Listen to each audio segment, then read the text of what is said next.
Well, good day, ladies and gentlemen, RC fans. Alvin here. Well, today I just want to show you how I modified my Tamiya Mercedes G320 Cabrio model into a more efficient four-wheel drive vehicle. Alright, let's take this canopy off and let's grab this forward. Well, first thing you notice is there is a longer shock absorber there. This is softer coil over a long stroke shock absorber. You can see there I raised the bracket about 24 millimeters from there to here, so now it's softer, will handle rough terrain very nicely. Soft coil, long stroke shock absorber. Same thing at the back. We put a plate, raise it about 24 millimeters from here to there, just reattach the bracket. Same thing, longer stroke now, softer suspension, up and down is smooth. That's the first thing I did. You might also notice here it's got a new set of tires and wheels, more aggressive pattern, deeper tread. So this is the original all four set of tires, low profile, wider wheels. It's about 90 millimeters this one, or about 86 millimeters. This one is about 90 millimeters, so it's a bit higher. Deeper tread, so it handles rougher terrain. Also looks higher, so it's a bit elevated. Alright, that's the second thing. The third thing is, you might notice I put the new ESC there, and have a wing crawler ESC. There's no available single output, so I bought the dual output. I think this one will do the job crawling, so it now has a drag brake. That's the third thing I did with this vehicle.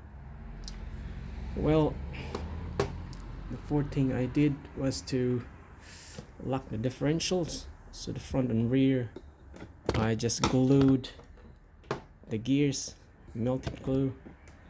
I don't have any plan to use the differentials in the near future, so I permanently glue it.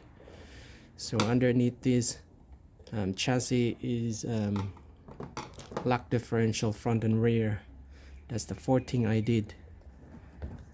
So going this way, this chassis MF-O1X is a bit unsymmetrical because of this propeller shaft that's on the right side of the chassis. So what happened with this car is this gear here, this gear housing here containing the gears which attached to the propeller shaft going to the front, interferes with the movement of the suspension. As you can see, before the suspension cannot go as low as possible because it was hindered by this gear housing here, so I have to grind it and make it smoother a little bit, so that it won't hinder the movement of the shock suspension system. So now it's you can see there, I don't know if it's if you can see there on the, you can see it's got grinded area there. So that's the, I think that's the fifth thing that I did with this one. For all the rest, lastly I put the bumper there so it looks nicer when the canopy is on. So now, as you can see, I get this has got more articulation now because of the long stroke suspension. I put this is an 8mm block. The width of this block is about 8mm, so I probably put 1, 2, can see that all the tires are still grounded. The rest of the three still grounded. 4, you can see that other tire is still grounded. So easily 4 times 8 is 32 millimeters hanging on this 32 millimeters raised with all 3 still grounded. So it's a good articulation. So I can say this one can be lifted about another probably 4 millimeters. So it's probably about approximately 36 millimeters of articulation this one can do because of the new suspension system, probably more. So you can see very nice articulation there. We put the canopy back, and even looks better with the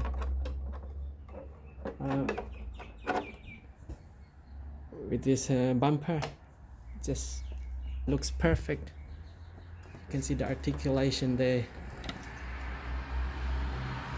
still grounded, all the 3.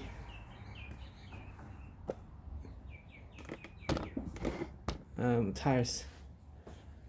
So I hope this one will help all these if you have MF-O1X chassis. I hope if you wish to have it more efficient 4-wheel driver, then you may want to do the same. Lock the differentials, change into longer stroke suspension, a softer coil.